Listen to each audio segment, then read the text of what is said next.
I'm here with Scott Borlace, our head of development. NEAFL side made it 5 wins in a row on the weekend. How was the match against Redland? Yeah, it was another really good performance from our NEAFL side. Credit to Redlands, they came and tested us early physically, and our boys matched their intensity early on. And second quarter was fantastic. Really high pressure. Followed what we wanted to do in terms of the structures and the game plan. We had a really good quarter. They came back at us again late. There's some learnings we'll take out of that to build towards for next week against Sydney Swans. So, in recent weeks, we probably haven't had a lot of work for the defence, but on the weekend there was. How did they cope with that? Yeah, all our defenders have been fantastic all year, and we've been pleased with a lot of our older guys, how they're handling themselves at NEAFL level and the standards they're driving. Our defenders have been the same. Liam Dawson was fantastic on the weekend on Jackson Payne, who's a really, as we know from used to be on Brisbane's list, he's a really important player for Redlands. So defenders have really stood up, as have a lot of our older guys in the side. It's good to see you had an experienced tall in Josh Walker kick 6 goals and then a young tall in Connor Ballenden add 5.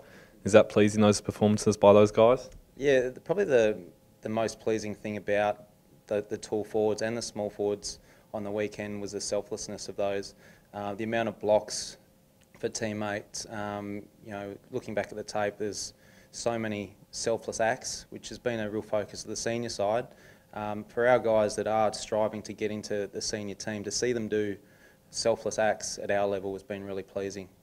Is that a big point you sort of focus in on, especially when the past month it's been 50-point plus wins? Yeah, that's exactly right. And the question we get asked at match committee about our players is did they play a selfless game of footy? Were they playing their role, helping a teammate get better? And that's been a real big push at NEAFL level. And to the credit of the players, they've been living that like the seniors did on the weekend as well.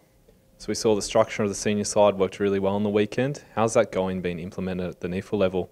Yeah, obviously we try and do pretty much exactly the same at NEAFL level, and to try and teach our young players exactly what's expected when they do make the transition into AFL. From a structure point of view around stoppage and all that, our compliance to do that on the weekend again was very good. And again, that's been the little things, the AFL standards that we want from our players. We drive that really hard at NEAFL level, so that when they do step up at AFL that they can slot straight in and hopefully build a career from that. We've got the Swans this weekend and they had a pretty tough start to the season, but they've found some form recently. You're keeping a close eye on them and how they're going? Yeah, they had a really good win on the weekend, and they've got a number of more experienced players come back into their NEAFL side, so their midfield on the weekend was really strong, and that's we're really looking forward to that challenge. We know that the type of footy that they like to play, and it's certainly going to be a really big test for our midfield. But if we win the contested ball and also move the ball how we want to, we're confident. We'll back our players in to get it done, and as long as we follow the process. Awesome, thanks Scotty. Thank you.